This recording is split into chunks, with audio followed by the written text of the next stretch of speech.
Prezados internautas, saudações. Meu nome é Marlene Sambonga, quadro sénior da Comissão de Mercado de Capitais. Nós estamos a organizar um evento com os nossos internautas sobre o mercado de capitais e, nesse caso concreto, o dia de hoje vamos falar sobre a indústria dos organismos de investimento coletivo. Comigo estão dois importantes e ilustres convidados da indústria dos organismos de investimento coletivo, que passo agora a pedir que se apresente.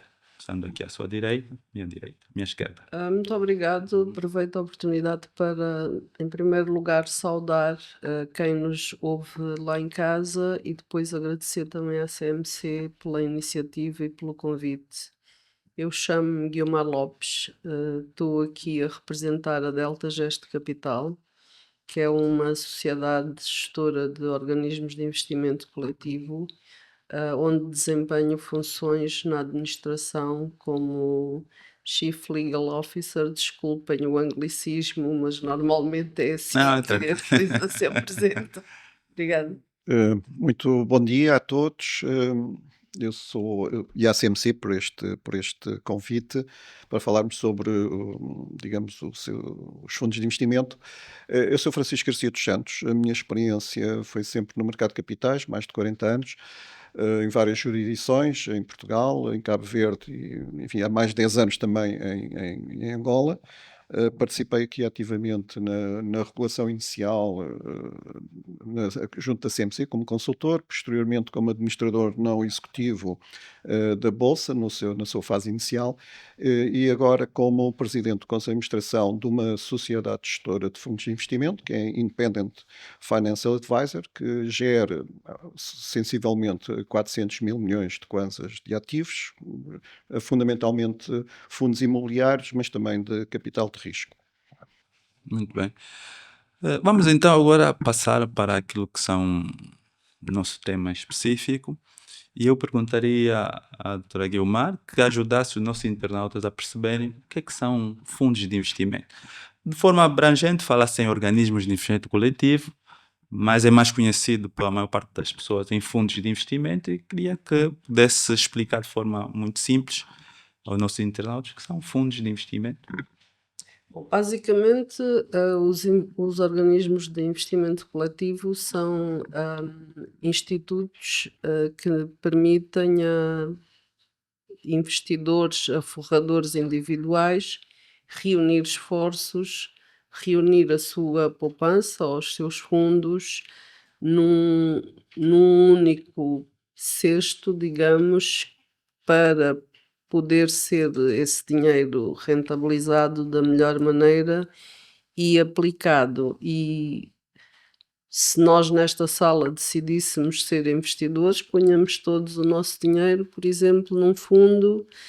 Depois a questão seguinte seria saber como é que esse fundo rentabiliza o nosso dinheiro, em que é que o aplica, eh, de que maneira, segundo que regras, e tanto tudo isto eh, resulta de regulação específica que, designadamente a CMC, que é o órgão regulador e de supervisão do mercado de capitais, faz esta supervisão também e especialmente no interesse dos investidores, para assegurar que o seu dinheiro é bem aplicado e é gerido de maneira transparente, segundo regras precisas e de acordo com princípios de ética e compliance, como agora é moda dizer, Certo. bom, é só conformidade em português. Certo.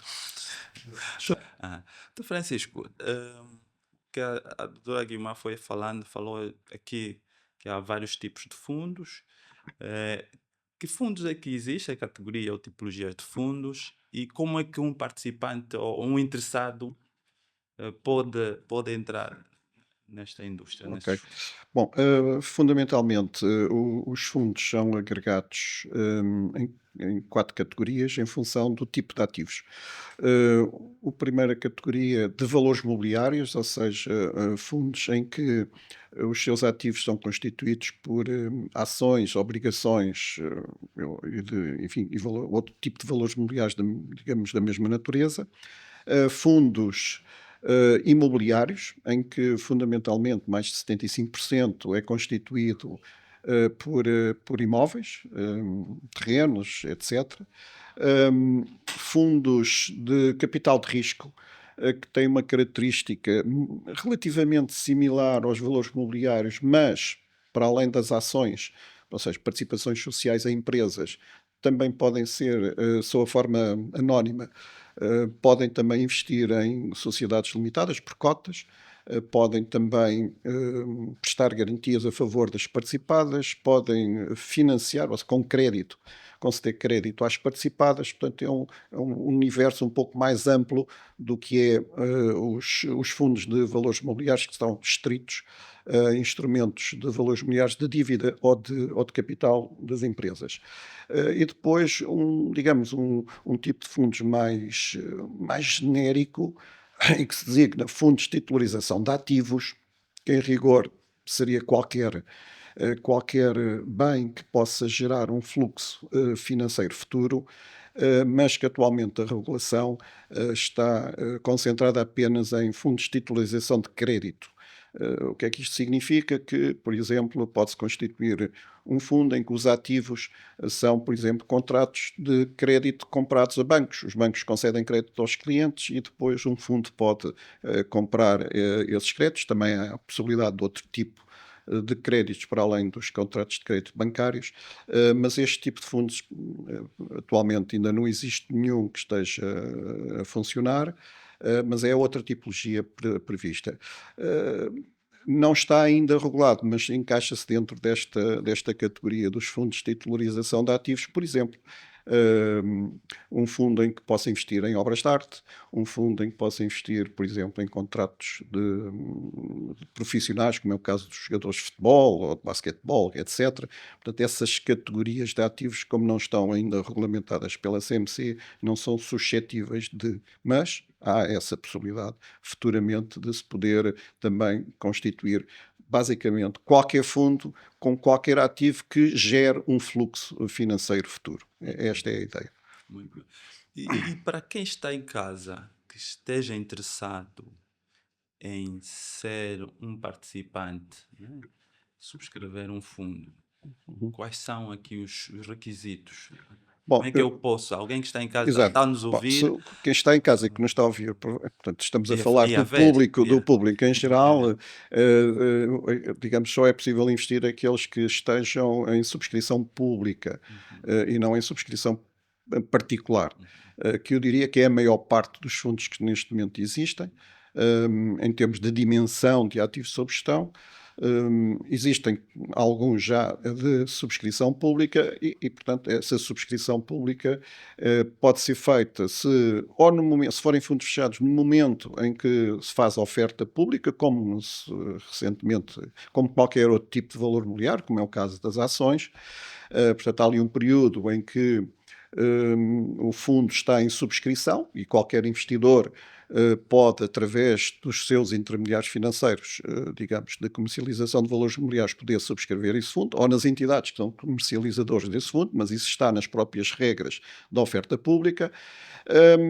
E posteriormente, se forem admitidos à cotação na Bolsa, poderem adquirir na Bolsa. Isto são nos fundos fechados. Nos fundos abertos, que têm a característica de poderem, são de capital, digamos, variável, a qualquer momento o subscritor pode subscrever e também pode resgatar. Essa é a característica dos fundos abertos. Portanto, o investidor pode, desde que ou está numa oferta pública, ou vai à bolsa comprar, se estiver cotado, ou se for um de subscrição de um fundo aberto, poder dirigir-se, obviamente, às entidades comercializadoras desses fundos. Via de regra são bancos, né? Outras exceções são as próprias Esse é sociedades outro gestoras. tema, esse é outro tema da questão da comercialização. Depois, mais tarde, podemos falar sobre, digamos, a possibilidade de massificar o acesso aos fundos através do público em geral e quais são os constrangimentos que existem.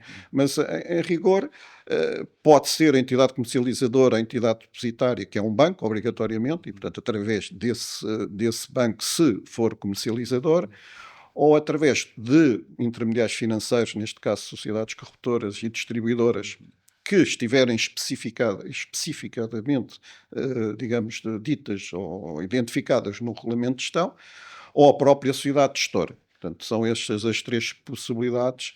No caso dos bancos, exclusivamente, não pode ser em qualquer banco, só no banco em que tem a responsabilidade de fazer, enfim, aquilo que é a entidade depositária dos ativos do fundo e tem um conjunto de responsabilidades. Só essa entidade bancária e não em qualquer entidade bancária. E isto aqui começa-se a ver o problema, digamos, dos constrangimentos. Doutor Guilmar, Dr. Francisco foi falando um pouquinho das tipologias, olhando um pouco para a nossa realidade e partilhando com os nossos internautas, que fundos é que existem já no mercado ativos, né? Eu sei, por exemplo, que a Delta já tem alguns fundos sob gestão, para além daqueles que conhece muito bem, outros que tenham conhecimento para que possamos partilhar com nossos internautas. Bom, desde logo e a título de precisão, a Delta Geste, de momento, tem apenas um fundo sob gestão, que é o fundo Greenfields. Por acaso, inicialmente, teve registado um segundo fundo que, por razões um pouco relacionadas com a situação do mercado, acabou por não ser capitalizado e, portanto, não teve sequer operação. O, concretamente, o fundo Greenfield, bom, nós não fazemos, como de resto também, pelo menos que eu me aperceba, outros fundos também não se publicitam tanto e normalmente quando fazem os seus aumentos de capital, é um bocado divulgação, diria um pouco boca a boca. São E esse, particulares. esse acho que é um dos aspectos que se calhar vamos ter que trabalhar um pouco, porque isto também tem a ver com as circunstâncias do próprio mercado, a novidade que é o mercado de capitais para os cidadãos comuns, que muitas pessoas provavelmente nem sequer têm ciência da existência deste mercado e das possibilidades de investimento que ele oferece, o que no fundo tem a ver também com aquilo que comumente se designa por literacia financeira. Portanto, não há assim um conhecimento tão massificado, uma divulgação tão grande sobre as possibilidades de investimento e sobre os benefícios que este tipo de investimento pode trazer para os próprios investidores, para a economia, para a sociedade, o que tem muito a ver com o tipo de fundos e com o tipo de investimentos que fazem. Muito bem. Então, Francisco, nós nesse momento estamos com no mercado mais ou menos cerca de 38 fundos, organismos de investimento coletivo, a maior parte de fundos de investimento, mas eu olho que a maior parte, vamos dizer que em número, são fundos de investimento imobiliário. Imobiliários. Não, Mobiliários, mobiliários. né? E poucos imobiliários. Bem, aqui era só para complementar a doutora Guilmar, né? Os fundos que existem e porque é que a oportunidade de negócio para as sociedades de gestão são mais de fundos imobiliários e menos de fundos imobiliários, embora em termos de ativos sob gestão, o que temos mais, em Pois, termos de dimensão, são os era imobiliários. isso que eu ia dizer. Ou seja, em termos de número de fundos, E até efetivamente, participantes, né? sim, de participantes, realmente são os fundos de valores mobiliários. Muito concentrado numa sociedade gestora. Também tem a ver com a própria, enfim, a forma de comercializar e de originar esses fundos, que são normalmente de prazos, enfim, 1 ano a 3 anos, Curtos. salvo erro, muito curtos, e portanto há ali uma sucessiva, enfim, isso é uma questão de marketing também, penso eu, e de organização dessa própria sociedade gestora. E daí a razão desse número, podia ser só um, por exemplo.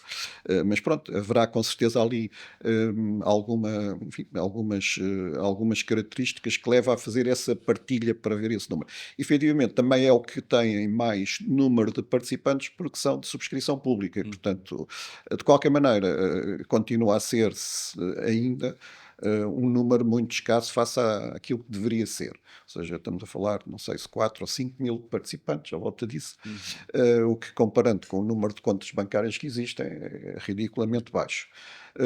Mas, portanto, aqueles que são, como eu há pouco disse, de subscrição pública, ou que são abertos ou que sejam fechados, mas de subscrição pública, com certeza que têm a possibilidade de, digamos, angariar, e assim é a finalidade dos fundos, as tais poupanças de várias pessoas para investirem, digamos, por adesão, ou seja, o que elas fazem é leiam o regulamento de gestão e se acharem que, ou se julgarem que é pertinente investirem naquela composição de ativos que lhe é proposta, aderem. Portanto, sem prejuízo de, obviamente, poderem, em Assembleia Geral, alterar a política, mas isso não é habitual.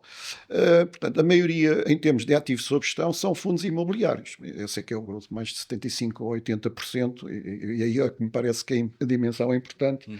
Todos eles de subscrição particular, um pouco à semelhança do que a doutora estava a dizer, pelas próprias características desses ativos, enfim, a origem também dessas carteiras, realmente ainda não há fundos imobiliários de subscrição pública, e muito menos de capital de risco. Eu penso que será, digamos, de maior dificuldade ou de se colocar, digamos, em subscrição pública esse tipo de fundos. Normalmente são mais de investidores institucionais.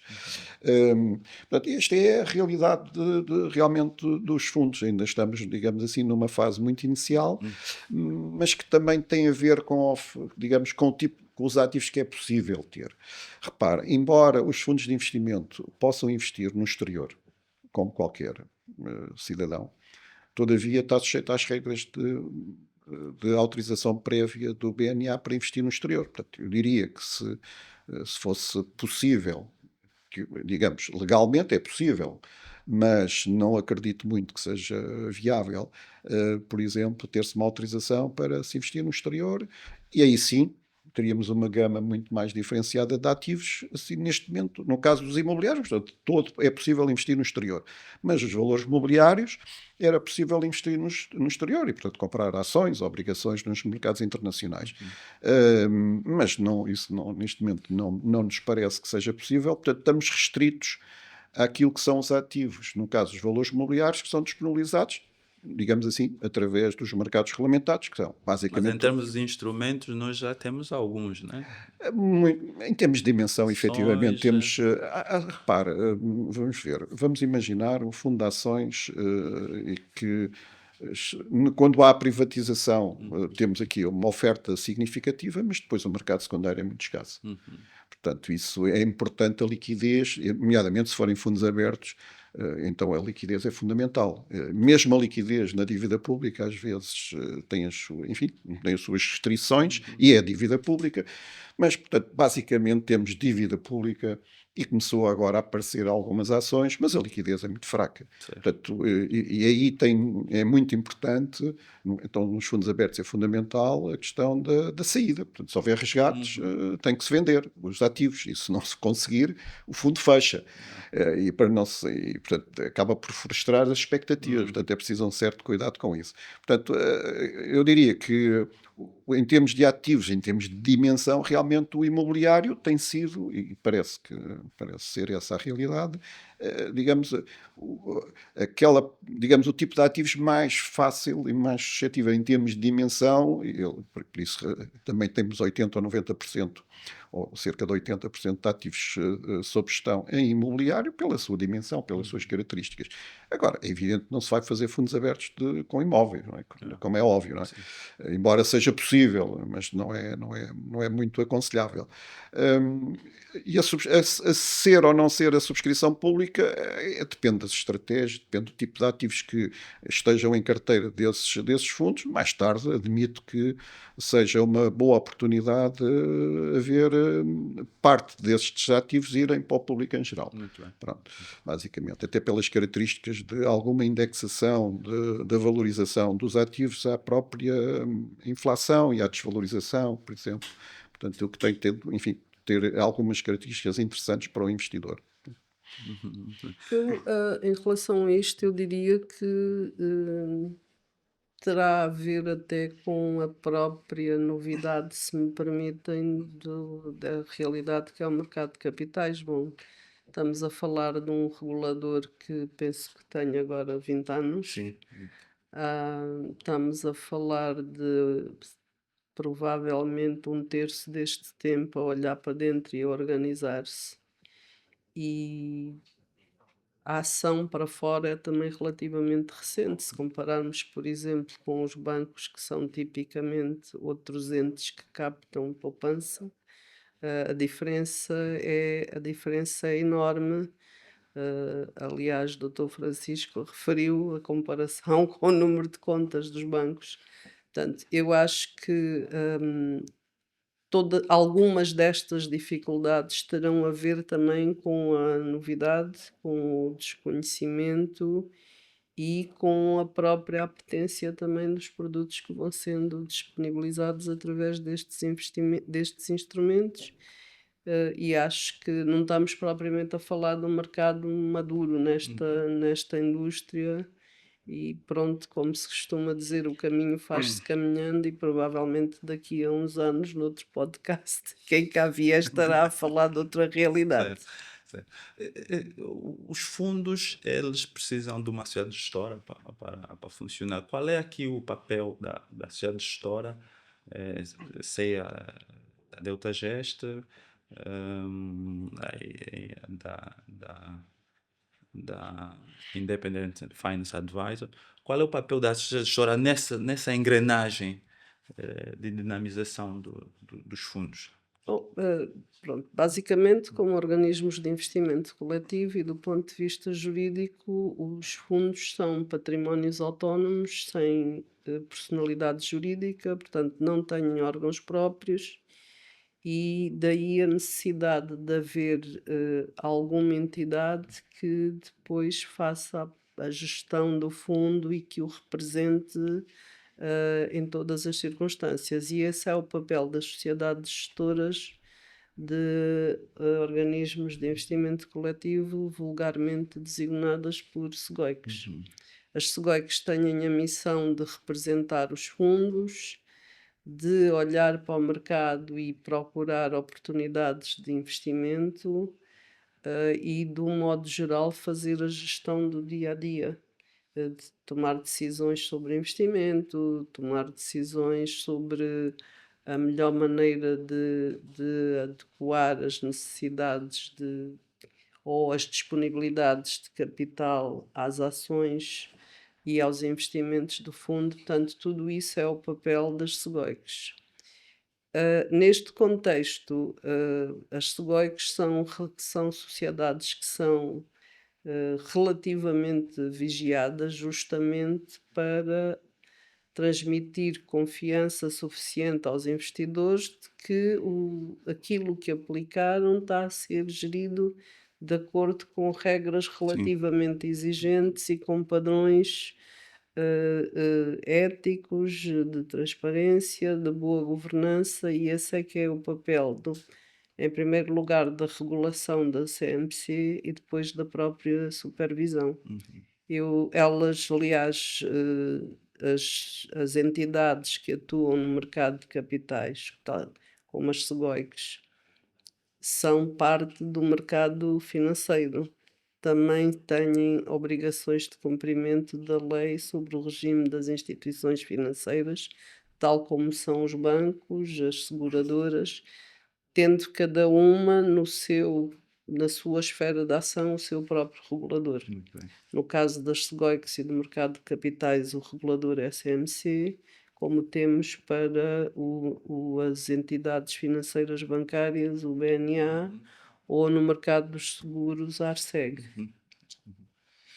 Muito bem. Doutor Francisco, em relação às SEGOICs, eu sei que a Independent Finance tem um conjunto de fundos sob gestão. Qual é o papel aqui da Independence na atração de participantes? Qual é o papel aqui das SEGOICs? Né? Certo. Muito bem. Bom, como a doutora referiu, portanto, os fundos de investimento, que é um subconjunto dos designados organismos de investimento coletivo, ou outro conjunto, enfim, é sob a forma societária, não difere muito de uma sociedade comercial normal. No caso dos fundos, não tendo estas características de ter órgãos sociais, etc. Portanto, a sociedade gestora é que origina o contrato, basicamente, e põe à disposição do público para aderirem àquele regulamento de gestão. E o regulamento de gestão explica onde é que vai investir. Portanto, a sociedade gestora o que faz tem um papel de originar, ou seja, pensar, digamos, qual será, de acordo com as condições de mercado, a melhor De estruturar o estruturar a negócio. operação. Portanto, no fim de contas, é o originador, quem origina o contrato de adesão para os investidores. E depois depende de quais são os tipos de ativos. Bom, se estivermos a falar de valores imobiliários, eles estão disponíveis na Bolsa, basicamente, estão nos mercados regulamentados, e o que vamos dizer aos investidores é que adiram, em vez de estarem a investir diretamente. E qual é a vantagem de ir para um fundo? Tem a ver com a primeira questão profissional, questão de oportunidade. Ou seja, muitas vezes, enfim, aparecem negócios no mercado, com certeza que as pessoas têm outras atividades para além de investirem Sim. em poupanças, e com certeza não estão a cada momento a ver o que é que está a acontecer nos mercados. E aí sim, portanto, estamos a falar de uma gestão profissional, que é digamos, a justificação do sistema financeiro, que é realmente destas atividades financeiras, portanto, haver uma gestão profissional. Portanto, é esse o papel da sociedade gestora, portanto, originar um contrato em que diz aos investidores: olha, vocês vão investir neste tipo de ativos, concordam ou não concordam, se não concordarem não investem, se concordarem investem, e portanto o papel da sociedade gestora é originar e depois gerir de acordo com o perfil que está definido, do tipo quer de riscos, quer de tipo de ativos, em nome de. Portanto, é isto, ou seja, o fundo portanto, acaba por ser uma entidade coletiva, embora não tenha a característica e não tenha sido criado de acordo, no caso dos fundos, de acordo com as sociedades comerciais, é de acordo com umas regras, uma lei própria. Portanto, o que faz a sociedade gestora é fazer essa gestão de acordo com esses regulamentos de gestão. Portanto, a vantagem para os investidores é realmente ter uma gestão profissional e alguém que acompanhe os mercados e, portanto, facilitar esse tipo de, digamos, de gestão de poupanças. Como eu digo, quando estamos a falar em mercados internacionais, aí claramente digamos assim, é quase impossível, digamos, um investidor particular ou privado estar em todos os mercados ao mesmo tempo. Quer dizer, isso é impossível. Uma gestão profissional justifica-se mais, mas também, enfim, à medida que o nosso mercado vai crescendo em termos de oferta de valores imobiliários, começa a ser mais interessante realmente esta adesão através dos fundos, os investimentos diretamente no mercado de capitais, sem ser através obviamente, da intermediação, ou seja, no célebre depósito a prazo, não é? Que é outra forma de remunerar as poupanças, através do balanço dos bancos, enfim, fazê-lo diretamente do financiamento à economia, neste caso, se for o caso de valores imobiliários, às empresas, o capital de risco também, e com isso ter as rentabilidades próprias desses projetos. Ou no caso das obrigações, a taxa de juros que as obrigações vão conceder. E, portanto, ter uma gestão profissional. É essa a diferença face a uma gestão individual, que é sempre possível, não é? Só aqui Eh, o que estamos aqui a falar demonstra que os fundos são uma maravilha. Mas não há riscos, não há riscos em investir em fundos. Que risco é que a doutora Guilmar pode visualizar que os fundos podem ter Claro, para os participantes? claro que há riscos, como é inerente a toda a atividade económica, há riscos, desde logo há riscos de mercado, há riscos de oportunidade, há riscos às vezes relacionados com a própria atividade onde o fundo decide aplicar, temos o risco cambial, portanto, toda essa panóplia de riscos macroeconómicos, digamos, também se refletem na atividade dos fundos e também impactam sobre os seus ativos e os seus investimentos. Agora, o que as sociedades gestoras estão obrigadas a fazer é adotar medidas de mitigação dos riscos. Aliás, normalmente os próprios regulamentos assinalam aos investidores quais são os riscos com que pode contar e depois que medidas é que a sociedade gestora eh, tem o dever de adotar para mitigar esses riscos. Muito bem. E nesse aspecto, no fundo, que os fundos têm uma espécie de um contrato de adesão. Você quer, as condições são essas, aceita, não quer. Mas há aqui um aspecto interessante que o, o interessado precisa analisar se o risco o risco que ele vai correr está de acordo com o seu perfil. Como é que é este? Pois, Como é que... isso tem a ver com a atividade de comercializar valores mobiliários de qualquer natureza. Muito bem. As unidades de participação, que é, digamos, as frações que representam o capital do fundo, chama-se unidades de participação, é um valor mobiliário também, para além de como é o caso das ações, e as entidades que têm a responsabilidade de comercializar valores mobiliários de qualquer natureza são obrigadas, com algumas exceções, em alguns casos não têm que fazer essa avaliação, mas vamos pôr agora de uma forma genérica. Portanto, as entidades que comercializam, é o ato de comercializar, não é o ato de originar o fundo, mas é o ato de comercializar as unidades de participação, no fim de contas, pôr à disposição aquele contrato para aderir, e é nesse ato de comercializar que as entidades responsáveis pela comercialização, seja o Banco Depositário nessa função de comercializador, sejam as sociedades corretoras, distribuidoras e a própria sociedade gestora do próprio fundo, que também pode comercializar, que têm que fazer uma avaliação. Não é só perguntar o perfil de risco, é avaliar o perfil de risco, se realmente o investidor a qual nós estamos a pôr à disposição um determinado valor imobiliário, neste caso uma unidade de participação de um determinado fundo, se realmente o perfil desse investidor é adequado para aquele que é o perfil de risco que está, digamos, inerente ao perfil de risco digamos, do fundo. Vamos pôr, digamos assim, um pouco mais extremado.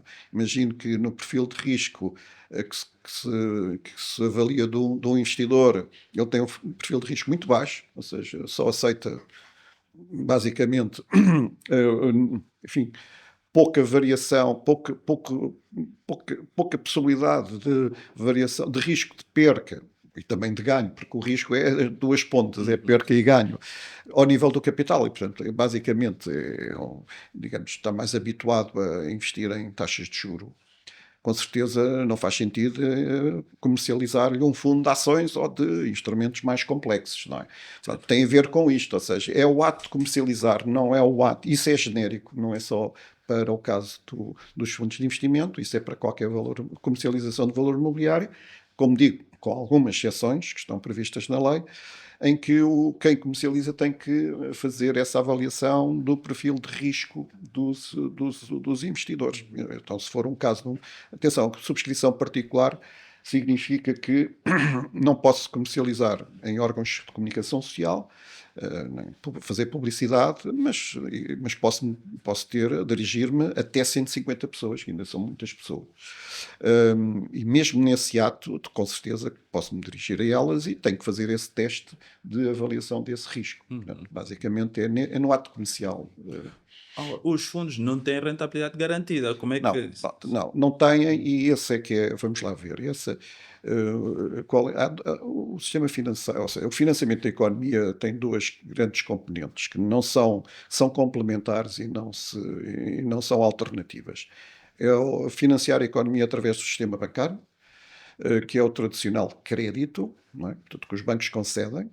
Atenção que a principal função do banco, aparentemente parece que é recepcionar depósitos, mas fundamentalmente é criar dinheiro. Esta é que é, digamos, a autorização que têm para criar kwanzas, neste caso, e com isso financiar a economia. Como contrapartida, com certeza esse dinheiro que é criado acaba por aparecer em depósitos em algum lado, e enfim, as pessoas que têm poupanças sob a forma de depósitos a prazo têm eu diria, parece que não tem risco, mas é uma ilusão. Há de facto sempre um risco de crédito, porque um depósito é um empréstimo ao banco. Portanto, risco de crédito existe sempre. Não há nenhuma, digamos assim, nenhuma poupança que seja investida, especialmente num depósito a prazo, num depósito à ordem, tem algumas nuances, que não tenham risco. Neste caso, de um banco tem o risco de crédito. Só que, enfim, o mercado em geral não percepciona como risco. Mas existe esse risco. No caso do sistema financeiro, digamos, da componente não bancária do sistema, estamos a falar de todo o mercado de capitais, seja ele, portanto, que é o financiamento das empresas ou dos projetos, com a emissão de valores mobiliários, por exemplo, seja ela mediada com fundos ou não, aí a percepção do risco é inevitável. Portanto, aqui não, é sempre com risco. Aliás, o que é o risco? É porque o fluxo é futuro e tudo que é futuro é incerto. Esta é a definição do risco. Não é? Há sempre incerteza, ninguém sabe o que é que vai acontecer amanhã. E, portanto, no caso da componente do mercado de capitais, estamos a falar de ações, obrigações, as unidades de participação que titularizam ativos de qualquer natureza e, no fim de contas, transformam, quando estamos a falar de fundos imobiliários, transformamos um imóvel em bocadinhos de um imóvel através das unidades de participação. Ou seja, em vez de alguém, eu não quero, eu posso comprar uma casa porque preciso de habitar, com certeza, mas quero investir na valorização do imóvel, mas não tenho dinheiro suficiente para comprar um imóvel ou uma fração, e os fundos têm essa característica de poder comprar um bocadinho, frações ou muito fracionado. Mas aí não há ilusão sobre o risco, enquanto os depósitos têm esta ilusão de que parece que não há risco, mas há. No caso do mercado de capitais, a ilusão não há nenhuma. Portanto, efetivamente, há um risco de perca de capital em função da natureza dos ativos que estão constituídos e que são conhecidos à partida. Ou seja, são conhecidos a tipologia. Portanto, é dito nessa política de investimentos, o investidor sabe o que é que tem. Portanto, o financiamento da economia, como devem calcular, não pode estar assente exclusivamente no sistema bancário, porque isso é um risco de instabilidade muito grande. Portanto, temos que ter uma componente em todo lado, é assim. Nós, aqui em Angola, ainda temos uma componente de mercado de capitais muito escassa, e por isso é que o mercado de capitais tem potencialidade para crescer, porque tem mesmo que crescer. Ou seja, porque o financiamento de uma economia não pode estar exclusivamente baseado no crédito. E tem que ter componentes de capital próprio, por causa da solvência, porque senão coloca-se. Reparem, o risco existe sempre.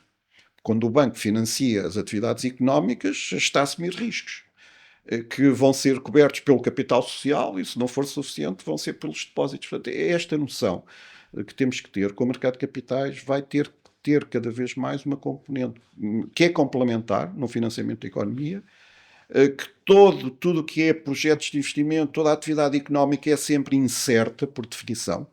Estamos a trabalhar na incerteza. E quando estamos a financiar incerteza, com certeza que a poupança também está com risco.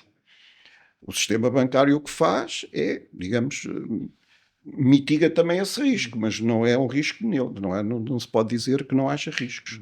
Quando se faz um depósito a prazo, com certeza que existe.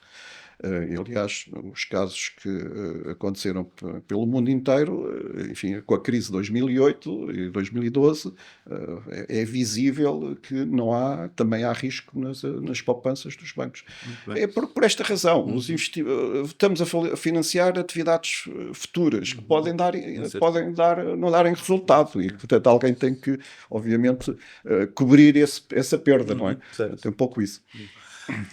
Só a propósito Faz favor. disto, desculpa, antes de prosseguir, eu acho que uma das formas também que há de mitigar o risco se eu invisto, adquiro unidades de participação num fundo,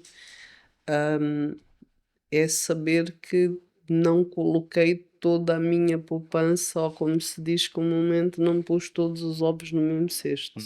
E normalmente é isso que os fundos procuram fazer, procuram diversificar os seus investimentos justamente também para mitigar aí estes riscos que o doutor muito bem assinalou, mas de uma maneira menos tecnicista, no fundo, também desta maneira se pode mitigar, em alguma medida, o risco dos investidores, das pessoas que aplicam o seu dinheiro nos fundos. O- o- Em função do risco que possa existir e da necessidade de dar alguma, vamos chamar, confiança aos participantes, qual é o papel aqui do regulador, doutora Guilmar, da Comissão do Mercado de Capitais?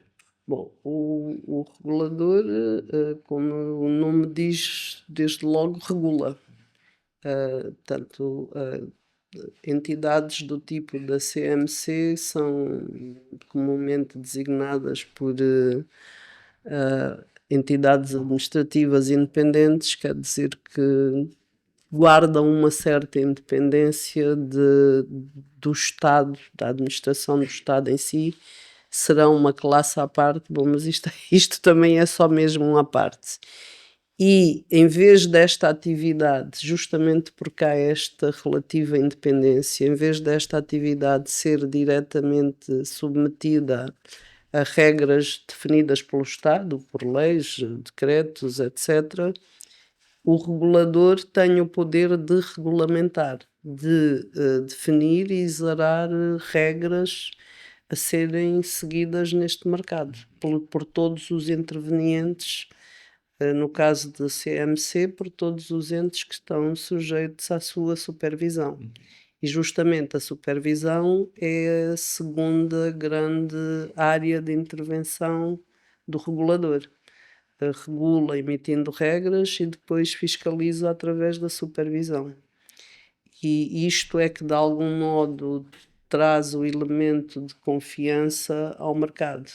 Saber que aqueles atores do mercado de capitais não estão a agir por conta própria, conforme querem, mas que estão a agir com base num conjunto de regras normalmente bastante estritas, rigorosas, cujo cumprimento depois é vigiado, verificado pelo regulador, no caso do mercado de capitais, a CMC.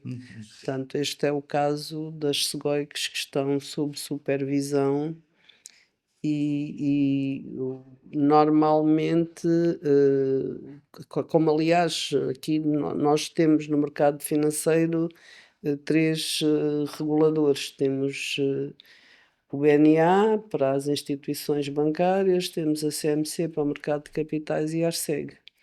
E de comum todas têm esta característica de vigiar e cuidar da segurança do investimento, da segurança dos investidores ou forradores, quer que seja. Portanto, havendo uma atividade que gira à base de dinheiro alheio, para traduzir isto para uma linguagem mais simples, há o regulador e normalmente o regulador pode ser mais ou menos interventivo, consoante também o mercado seja mais ou menos maduro, mais ou menos estabilizado. Há um aspecto interessante na indústria, e aqui é associado às sociedades gestoras, tem a ver com a- a- o funcionamento dessas sociedades gestoras buscando rendimento, ou seja, tornando-se rentável. E para se tornar rentável, elas às vezes precisam de ter um conjunto de instrumentos, de fundos, mas também precisam olhar para aquilo que é a componente da comissão de gestão. Sim. Como é que as sociedades operam de forma transparente, dando nota aqui aos participantes, primeiros os interessados, depois os participantes, o seu funcionamento, para que eles tenham certeza que, havendo alguma alteração na comissão de gestão ou comissão Certo. depois, eles possam operar Mas de forma só transparente. queria dar mais uma nota em relação à questão da Comissão do Mercado de Capitais, para além deste aspecto da regulação, que está dentro, digamos, dos níveis de intervenção do Estado, porque desde a Assembleia Nacional, o Executivo e depois as autoridades de regulação, mas o papel que depois a seguir da regulação são atos esporádicos. A questão fundamental é a questão da supervisão. E, no fim de contas, é a certificação de todas as entidades que estão sujeitas à supervisão, neste caso da CMC, como no caso dos bancos do BNA, de que realmente há aqui um escrutínio de uma entidade pública. Isto é importante para os investidores. Como sabem, já apareceu, inclusive, no mercado angolano, há algumas formas de captação de poupanças de uma forma pouco regular. Nestas áreas é muito mais suscetível de que aparecer alguém a dizer que vai recolher depósitos, não é? Que imediatamente ninguém acredita. Mas nestas áreas é muito suscetível de poderem aparecer determinadas entidades que normalmente prometem, digamos, rentabilidades altíssimas, nem sabe bem de onde, enfim, esquemas que apareceram em várias partes do mundo e também aqui aparecem com certeza, como aliás já apareceram. Portanto, é fundamental, digamos, esta questão de haver uma entidade que supervisiona e que certifica que realmente estas entidades têm uma supervisão. Para fazer a diferença face àquelas que realmente podem aparecer, ilegalmente, aliás, violando a lei, mas o público em geral não sabe. Portanto, é fundamental. Só deve investir em esquemas digamos, de investimento ou de recolha de poupanças, desde que essas entidades sejam certificadas pela CMC. Elas estão obrigatoriamente registadas e é fácil também virem ao site da CMC ver quem é que está registado. É que se não estiverem, é melhor não fazerem nada com esse tipo de sociedades. Portanto, esta é a primeira parte para vincar isso. Em relação à questão dos custos que os investidores, direto ou indiretamente, podem pagar. As sociedades gestoras são remuneradas por uma designada comissão de gestão. Depois há outras entidades, nomeadamente o Banco Depositário, que é mais outra entidade que fiscaliza também a atividade da sociedade gestora e zela pelo cumprimento do regulamento de gestão. Esses custos estão definidos no regulamento de gestão. Portanto, o investidor, quando adere ao fundo, portanto, ao contrato que a sociedade gestora lhe propõe para investir, sabe exatamente qual é o custo que o fundo, indiretamente ou diretamente, se houver comissões de subscrição ou de resgate ou de reembolso, portanto, sabe exatamente quanto é que vai custar, direto ou indiretamente. Seja porque vai perder rentabilidade, porque imagina, dá uma rentabilidade de 20, mas 2% ficam para comissões e, portanto, só recebe 18. Portanto, mas isso está definido no regulamento de gestão. E qualquer subida dessas comissões só com deliberação. Ou descida, né? Descida não. A descida já própria, se estiver previsto no regulamento de gestão, a sociedade gestora pode descer porque vai em benefício do participante. Portanto, não precisa de autorização. Não precisa de autorização dos participantes. Só nos aumentos de comissões, naturalmente, vai ter que ter uma autorização qualificada dos investidores para aumentar preços, por alguma razão. Portanto, há sempre digamos, uma transparência, mas isso é genérico em para todas as atividades financeiras, de que os intermediários financeiros têm que ser transparentes, publicitar quais são os custos para o investidor, obviamente, decidir se lhe interessa ou não lhe interessa, não é?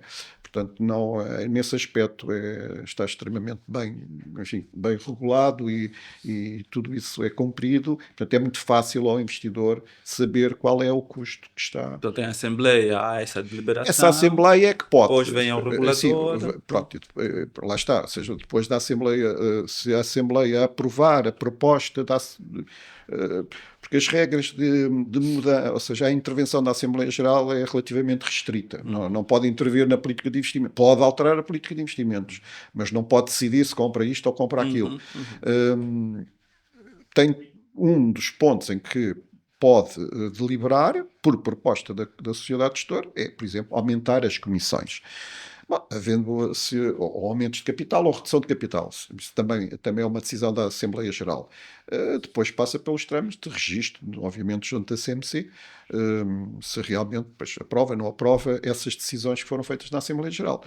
Mas, portanto, há uma proteção do investidor. Isto é basicamente para dizer que há transparência no pressário e proteção do investidor, que qualquer aumento não é possível ser realizado se não for deliberado pela Assembleia Geral. Entretanto, além da supervisão da CMC, há a supervisão do Banco Depositário, que é uma outra entidade que tem, além de guardar, digamos assim, os ativos do fundo, também fiscaliza, e o próprio auditor externo do fundo, porque todos os fundos são sujeitos a uma auditoria externa. Portanto, temos aqui quase 4 entidades a zelar pela supervisão e lá está, mete o contraponto relativamente, que é para mim uma preocupação muito grande, que a dinamização do mercado de capitais tende a aparecer, eventualmente, tentativas de burla e que nós temos que estar atentos. Isto é fundamental. Nunca façam investimentos que não, através de entidades que não ser que estejam registadas na CMC. Portanto, tenham sempre essa preocupação.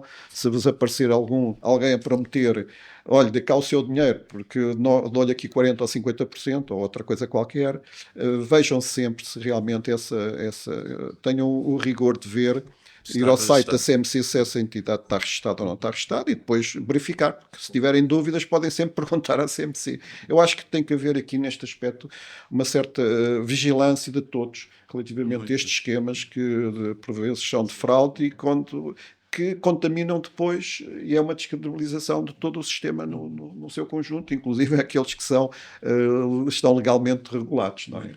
Nós estamos quase já para o fim e tinha mais duas questões, 3 no máximo.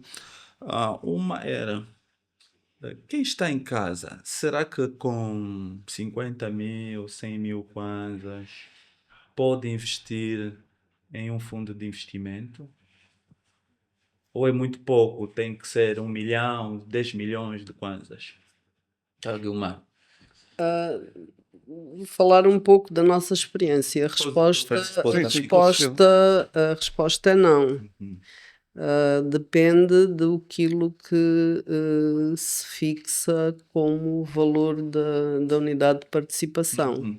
O que há é a possibilidade de várias pessoas se reunirem e serem co-titulares de uma unidade de participação. Essa possibilidade existe.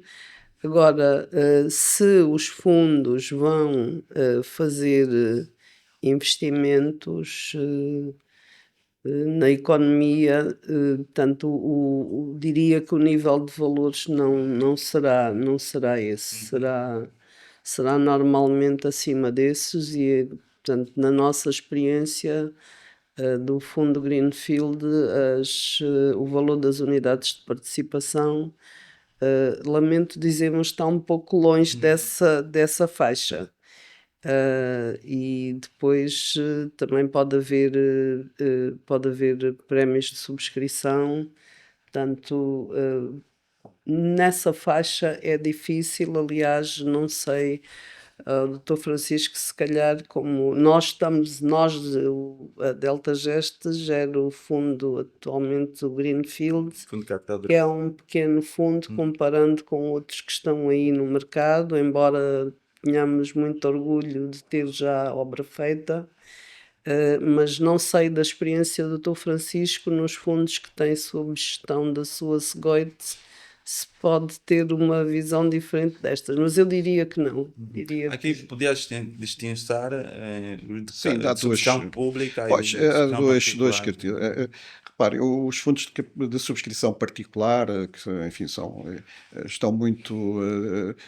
Têm umas características muito específicas, estão organizados em função de determinado projeto, um conjunto de investidores que já têm determinadas intenções, e o que nós estamos aqui a fazer é, digamos, organizar isso. O capital de risco, normalmente, e por isso compreendo aquilo que a doutora disse, são mais destinados a investidores institucionais, é necessário, normalmente não estão em subscrição pública, portanto, são dimensões bastante mais elevadas, eu diria para cima dos 50 milhões de kwanzas ou coisas assim que o valha, de subscrições iniciais. É evidente que não é essa a realidade dos fundos, nomeadamente, ou basicamente, os fundos de valores imobiliários, e nomeadamente aqueles que são de subscrição aberta, digamos, ou fundos abertos, portanto, o fundo aberto entra e sai quando quiser.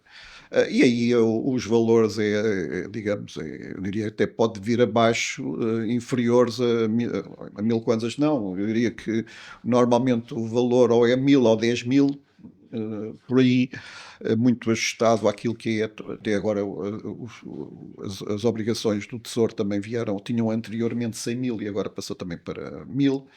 Portanto, e nesse caso, nos fundos de subscrição pública, e por isso também já existem 4.000 e tal investidores nesses fundos, o valor, qualquer investidor eu diria até com 1000 kwanzas, pode comprar as unidades de participação. Onde é que tecnicamente é possível? O que é que pode acontecer? É os custos da custódia, de abrir uma conta de custódia, porque isso leva-nos a outro tema.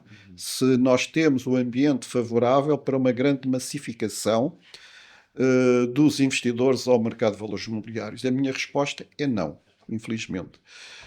Por várias razões. Enfim, infelizmente já não vamos muito longe. Só para ter uma ideia.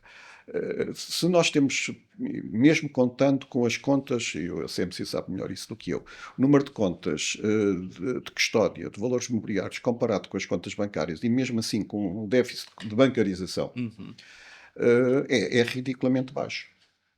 Bom, noutro ambiente, o que é normal? É normal quando eu abro uma conta num banco, abro logo uma conta de custódia de títulos também, automaticamente. E, portanto, quer isto dizer que se eu tiver uma possibilidade de comprar uma unidade de fundo de investimento, uma ação, uma obrigação, não preciso de mais nada. Ora, não é esse o nosso ambiente. Primeiro, enfim, temos um modelo de contas de registro individualizado na própria central. Depois, a seguir, recentemente, em 2021, alterámos o modelo. Retirámos os bancos do sistema na prática. É evidente que isto modificou muito o sistema, ou seja, não temos um ambiente favorável para a grande massificação em que o número de contas bancárias são o número de contas de títulos. Portanto, se eu quisesse fazer um fundo de investimento de subscrição, e depois a fragmentação das carteiras de valores imobiliários. Que se eu abrir uma conta no intermediário financeiro, depois se abrir outra conta no intermediário financeiro, portanto, lá tenho 2 títulos, 3 títulos, e mesmo que seja, se eu tiver um banco diferente ou outro, enfim, isso aí não vou agora explicar tecnicamente essa parte. Basicamente, não temos um grande ambiente favorável para uma grande massificação de comercialização de valores imobiliários, nomeadamente os fundos abertos, que seriam aqueles de valores imobiliários que mais respondem aos interesses do investidor de retalho, não é daqueles para os fundos de subscrição particular, como é o capital de risco ou os imobiliários, que neste momento estão em subscrição, também já existem, que são de grande dimensão, e lá está, a subscrição particular que é para casos particulares de investimento, para um conjunto muito específico de investidores, portanto, enfim, não é para o público em geral. Para o público em geral é preciso um conjunto de condições de andamento, porque repare, é possível o investidor investir 1000 kwanzas? É. Agora, é razoável em termos de custos, incluindo a custódia, a abertura de conta, etc., e as comissões que tem que pagar? Eu diria que não. Uhum. Portanto, tem a ver com isto. É mais os custos depois da manutenção de uma determinada conta, que varia conforme o intermediário financeiro, onde tenham os títulos sob custódia. Muito bem. Estão a ver? Então, Guilherme, é interessante que a Delta Gest tem um fundo de capital de risco. E também, Nós temos um grande fundo de também capital de tem um risco. fundo de capital de risco. Exatamente. E- Temos e- 3, aliás, neste momento. Qual é o papel dos fundos em geral, do fundo de capital de risco? Isso é para os dois, mas eu começaria aqui para a Guilmar. Qual é o papel dos fundos de investimento, do fundo de capital de risco, para a dimensão da economia, para o crescimento econômico de Angola? Bom, desde logo nós, Tem boas se iniciativas. compararmos com os fundos que aqui que o Dr. Francisco, a que o Dr. Francisco se vai referir, eu diria que nós temos um fundinho. Temos a graça de estar com dificuldades, bastantes dificuldades, mas temos tido a possibilidade de realizar. Portanto, nós somos um fundo Greenfield, quer dizer que pegamos em oportunidades do início para as trazer à vida. Somos um fundo de característica ESG, o que quer dizer que somos orientados para preocupações de caráter ambiental, social e governança. E para abreviar, neste momento o que nós já conseguimos, o Greenfield foi registado em 2022 e começou a operar em 23 na prática, e neste momento temos 3 ativos em que o fundo participa. Temos a joia da coroa, é o projeto de implementação de uma fábrica de medicamentos no Ambo, que é a Oviemba, e que ali o meu colega Sérgio é a pessoa que está a puxar a Oviemba. A fábrica está numa percentagem já relativamente elevada de realização, o projeto, realização material do projeto. Prevemos que ela comece a operar ainda ao longo deste ano. Vai produzir 1 milhão de comprimidos por ano, vai suprir uma pequeníssima percentagem do mercado de medicamentos, à volta de 2%, mas pensamos que é um bom começo, e é um bom começo porque será a primeira fábrica privada de medicamentos em Angola, localizada fora de Luanda, que eu acho que esse é uma mais-valia. Nós localizamos-la no Ambo, nós recrutamos todas as pessoas que vão trabalhar no Ambo. Vamos dar cerca de 40 empregos diretos e cerca de 20, penso, indiretos. Bom, não sou muito boa em números, Certo. mas é mais ou menos disto que se está até esta grandeza. Trabalhamos com uma empresa especializada no recrutamento, avaliação de pessoas. Trabalhamos em parceria com a Universidade de José Eduardo dos Santos, no Ambo, para todo este processo, e contamos com uma parceria tecnológica espanhola, e isto é um bom exemplo de como o investidor pode percepcionar o que é a importância de investir e o interesse de investir. Para além deste projeto da Oviemba, que foi o primeiro a ser implementado, temos em curso outros 2 projetos, um na área do agronegócio, que também localizamos na província do Ambo. Estamos a fazer trabalho com comunidades de pequenos agricultores locais. Estamos na comuna do Lepi e, perdão, estamos a trabalhar com tecnologia, georreferenciação dos terrenos,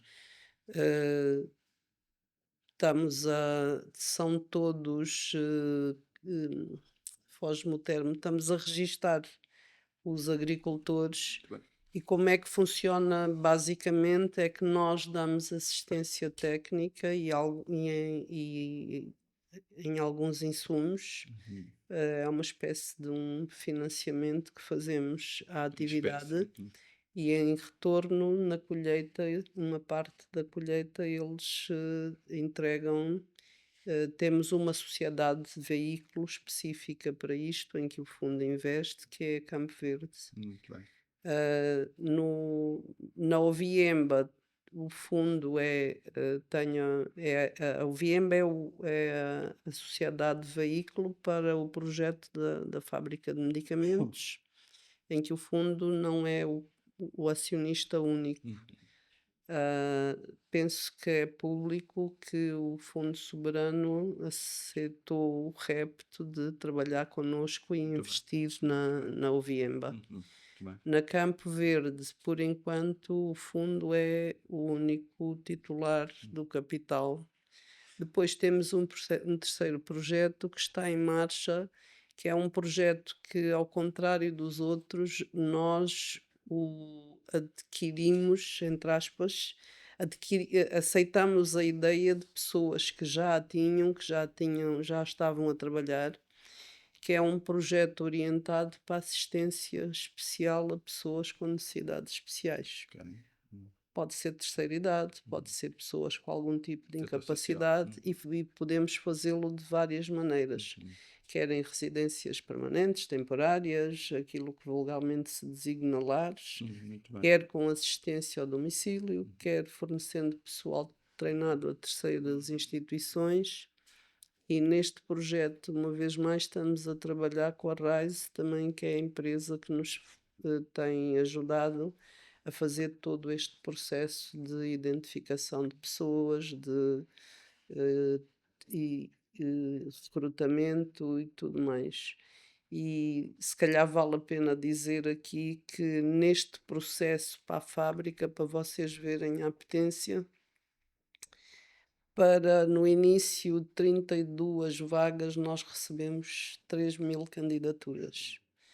Nós fizemos o processo junto das universidades no AMBO e neste processo de seleção, recrutamento, bom, dos 3.000 depois foram pré-selecionados, penso que 1.500, não é, Sérgio?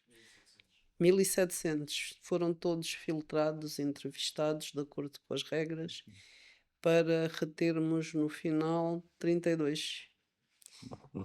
32, e neste processo foram identificadas algumas pessoas, alguns jovens com nível de gênio, segundo os parâmetros destas empresas. Bom, não quero monopolizar.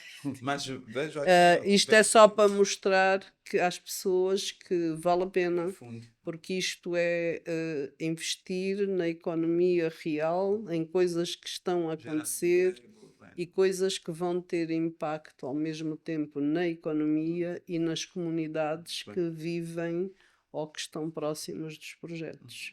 Francisco. Pronto, só queria dar uma nota que realmente em relação ao capital de risco é aquilo que a doutora está a dizer. Não está a ser dirigida uma conversa na ótica do investidor, mas na ótica de quem pode, digamos, estar beneficiário, por alguma razão, do investimento que os fundos de capital de risco podem fazer.